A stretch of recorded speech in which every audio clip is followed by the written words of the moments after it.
Hello and welcome back to Bookish. Today is the last day of Black History Month here in the United States of America, and I thought I would take an opportunity today to make a video about the importance of slave narratives. Now, slave narratives were literally books written by formerly enslaved people, black people who had escaped slavery.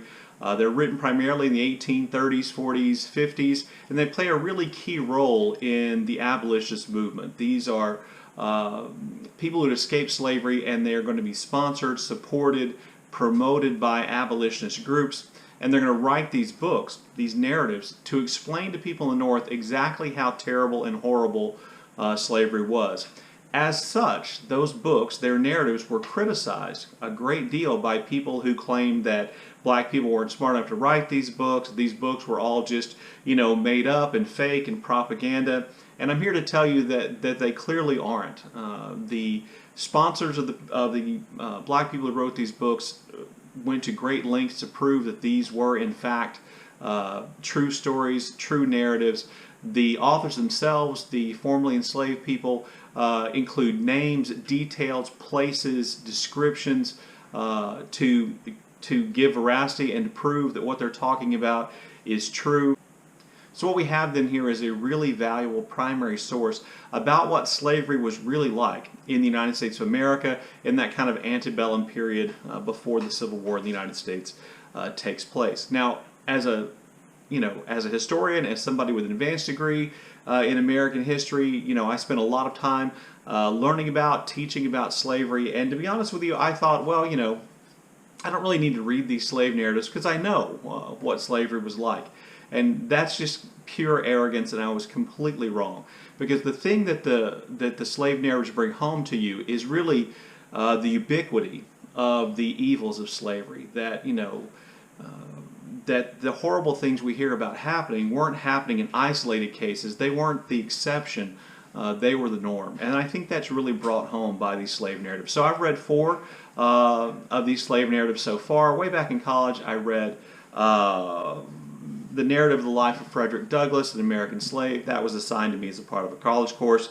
I read it. It had the impact. I learned a lot. And like I said, I think I operate on the assumption that having read that one, I didn't need to read more. But just last year, I thought, this is really something that I need to explore more, something I'm interested in. So then I listened to an audiobook version of Incidents in the Life of a Slave Girl by Harriot Jacobs, in which Jacobs describes her incredibly tortured path to freedom, her hiding out for years in incredibly cramped and dark spaces, the impact that had on her health, how difficult it was to escape from her owner, the kind of casual evil and predation of her owner on her, the threats to her children, her desperate attempts to, find somebody who would buy her and her children and set them free.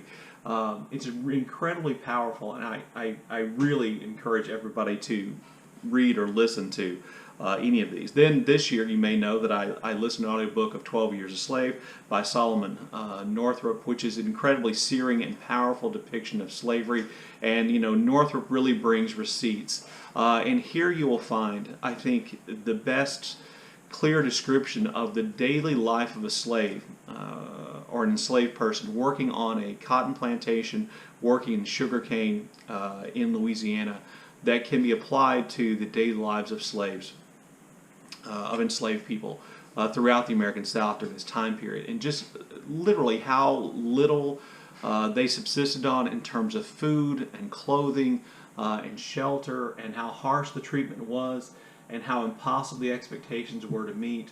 I think Northup, better than the others I've read so far, really brings that home. And then I just recently, just like in the last couple of days, I finished listening to The Life and Adventures of Henry Bibb, who was also an enslaved person, who escaped from slavery, and a lot of what he went through is in some ways different than what Solomon Northup went through, but there's also some echoes of that. In fact, Bibb ended up being enslaved in Louisiana for a period of time, just as Solomon Northup did. So with those 4, and I plan on continuing on listening to, reading these slave narratives, with those 4, you get kind of a wide variety of experience, I think.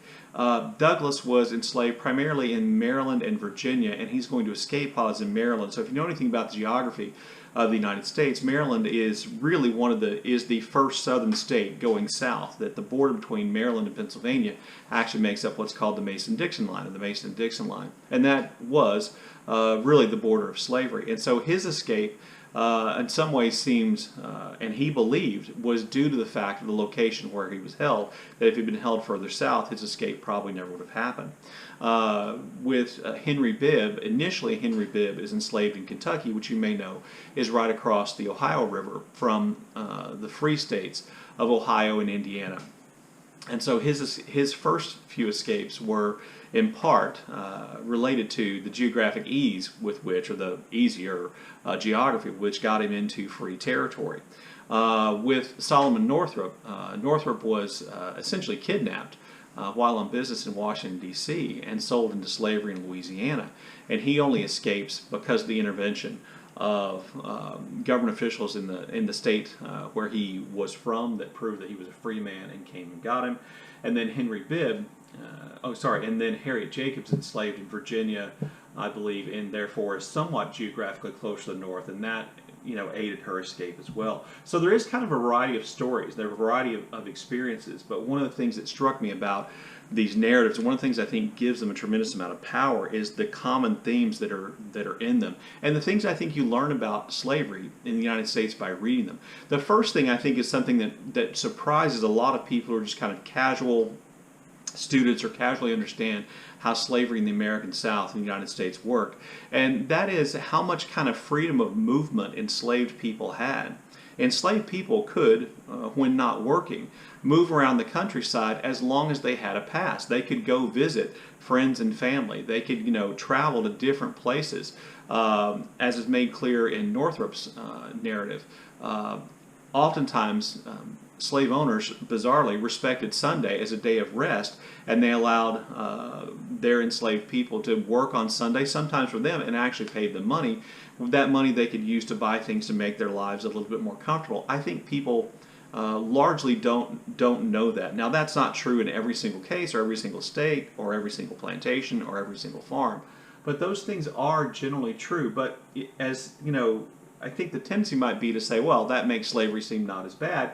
You need to keep in mind why they needed to pass. The reason why they needed to pass was to prove they weren't running away. And the reason why they had to be able to prove they weren't running away was because running away was such a common thing for enslaved people that slave owners literally paid slave patrols to patrol the roads at night to catch runaway slaves. That's how common running away was. And so, the whole pass situation wasn't necessarily because, hey, here's a free pass. It's because, slave owners probably knew that because they had separated families and friends, etc., that enslaved people were going to try to travel to go visit their friends and family at night, that they thought it was just easier to write them a pass, and that way, their enslaved people aren't captured and potentially killed by slave patrols, which, by the way, had the authority to kill runaway slaves. What that I think also then indicates is that there is, and what you pick up on from reading the narratives, is that there is this kind of almost universal desire for freedom, that no matter what the conditions in which the enslaved person who writes the narrative was held, whether they believed their owner was kind or harsh, or whether they lived in Kentucky or Maryland, or whether they worked in the home or they worked as a field hand, that all slaves dreamed of escaping. That dream was, probably not something that was a reality for all of them, but all of them dreamed of escaping. That said, you do need to understand that people held within a system will adapt to that system. So it is true that oftentimes one of the greatest threats to an enslaved person's escape were other enslaved people who would tell on them to get favor or to cement their place in the minds of their owner. That did actually happen. So there is no universally good group of people. There is no universally bad group of people, and people become co-opted in the system. Another thing I think is probably the least surprising thing you'll learn from reading the narratives is how common ritualized violence was as a way of punishing enslaved people, as a way of forcing work out of enslaved people, as a way of threatening enslaved people, as a way of increasing productivity. That violence was, among many other things, quite ubiquitous, and that even good owners, and Solomon Northup and others acknowledged that some of their owners were kinder. Even good owners who, good owners of human beings, it's relative.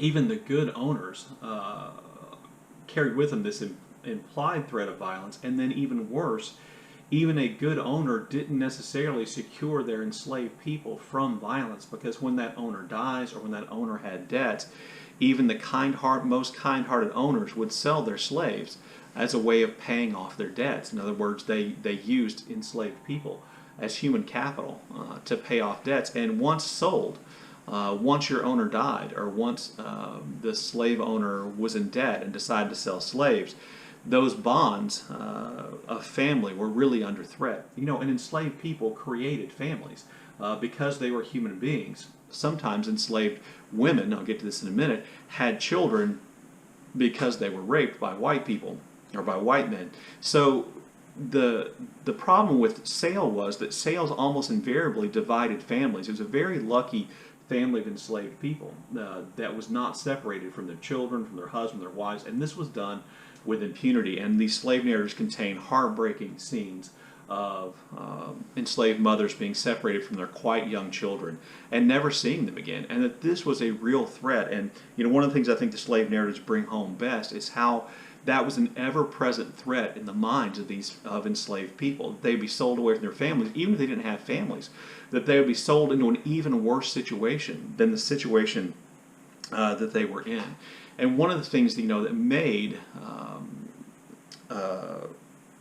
being an enslaved woman worse than being an enslaved man was sexual predation. And there is ample evidence in these slave narratives and elsewhere that white slave owners and the friends of white slave owners and house guests of white slave owners felt perfectly free to rape enslaved women whenever they wanted to. That slave owners oftentimes looked on their enslaved women as essentially, prostitutes or concubines. They didn't have to pay.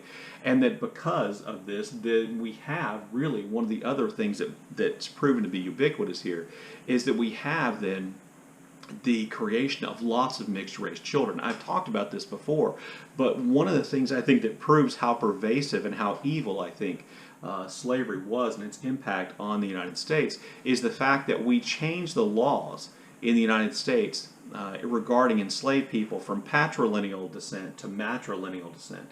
And the reason why this was done was so that a child born from a slave and a white person inherited the status of their mother. Now, why didn't slave owners want maybe their own children who were products of a rape in which they raped one of their slaves? Why did they want their own children to be descendants of their mothers? It's so they could keep them as slaves. It's so that they became part of the wealth of the slave owner, which could be sold. And it's not unusual at all for white slave owners to sell their own children into slavery. This is kind of how this takes place. So, the most famous case of this is, of course, Thomas Jefferson.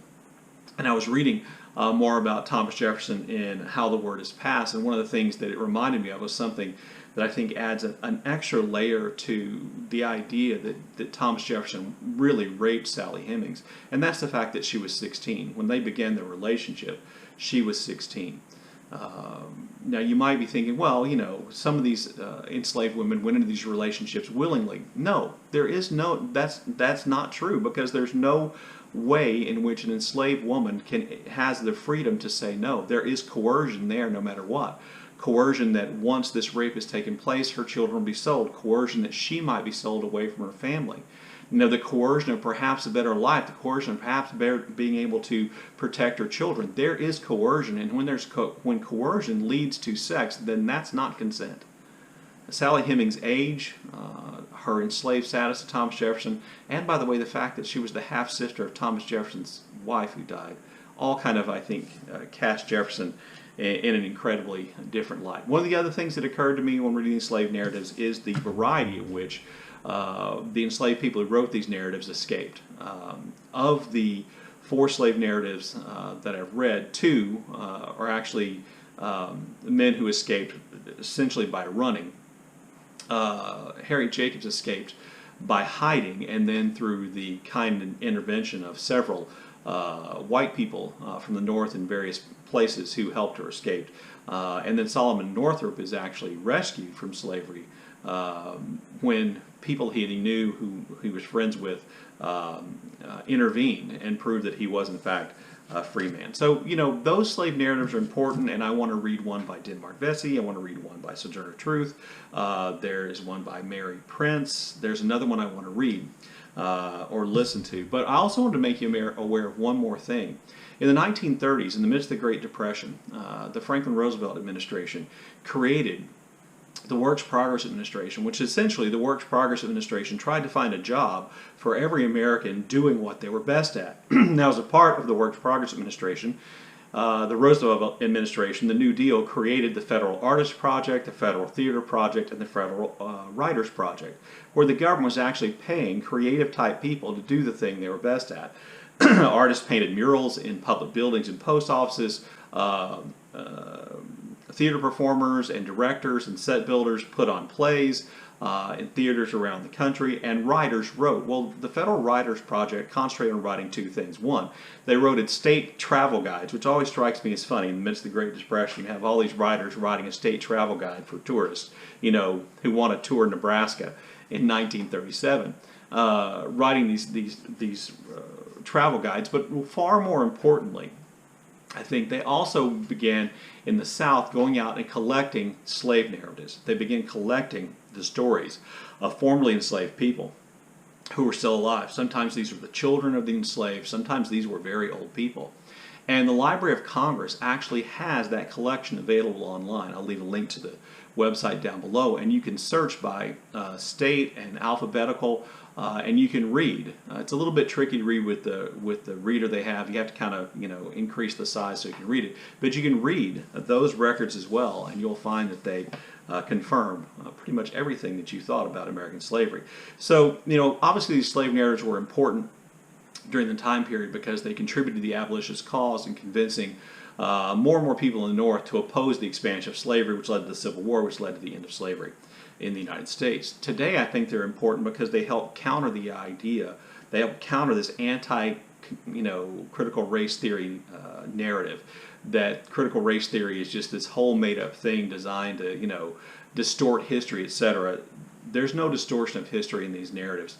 And so I think reading them is an important part of kind of combating that effort to rewrite history, to leave out the racist part of American past. Anyway, all of the slave narratives that I mentioned here, even the ones I haven't gotten to, are available through LibriVox, and that means you can listen to them for free. And oftentimes, unlike a lot of LibriVox recordings, you can find one single narrator, and the narrators, the 3 I've listened to, have been excellent. So, think about checking those out. If you have any comments about this, look forward to your comments in the comment section below, and as always, thank you for watching.